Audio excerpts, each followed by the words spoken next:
This driver got off to a tough start, but he was racy in qualifying. The Levine Law Machine from Ellington, Connecticut, car number 23 for Kevin Gambacorta. We were struggling. Half of 2019 we struggled, 2020 was a struggle. I was killing myself, trying to do everything by myself.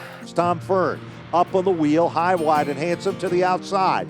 Fern thinks twice of it. Gambacorta headed to the wall, hits and at he a hits ton. it hard. I mean, I'd be here at the shop 6 nights a week, and I'm running around at the track. And a lot of that is my own fault because I have a hard time letting other people help me. Gambacorta. It wasn't for bad luck tonight. He'd have no luck at all. No, he has spent a lot of the race where he is now, stranded in the middle of turns 1 and 2. So I was burned out and thinking maybe I'm going to do part-time or something. Then we started 21, and what happened was a few weeks into the season, we broke a spindle in practice.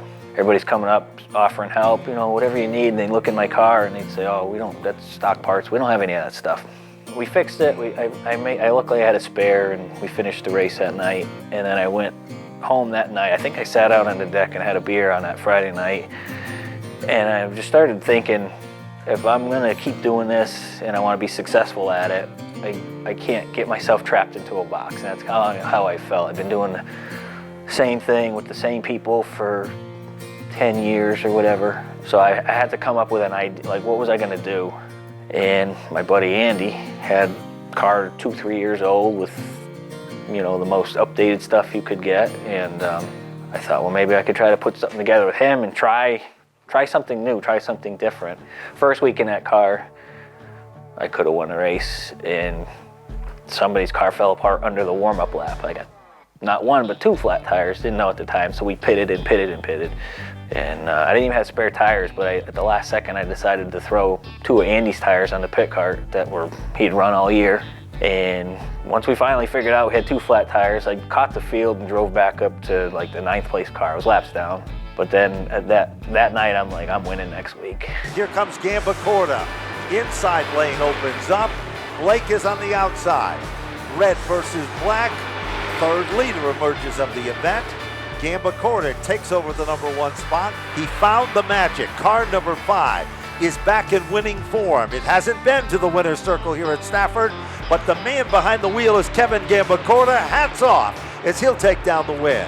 I knew we were going to win. I don't know why, but I knew we were going to win. And yeah, that was really neat to prove it to myself, to do it for Andy. And it was like, you know, it was a whole new group of people. I had been doing stuff with the same people, like I said, for 10 years. So it was a whole different group of people. And that felt pretty good to win that night. Here comes Gambacorta guarding the inside lane. Michael Bennett is on the outside. Here comes Tom Fern.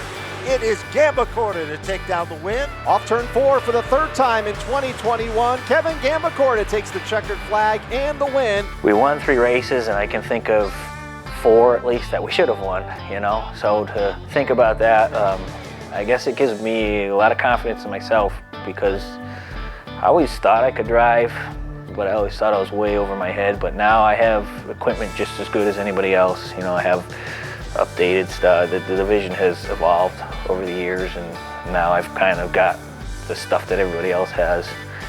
So to win and have people come up and say, you know, between me and Adam Gray and Michael Bennett, they said, you're the top 3 cars, and we were the top 3 cars a lot of weeks. So to have my name included in that, you know, when 10 years ago I didn't even belong out there, you know, so that it feels pretty good.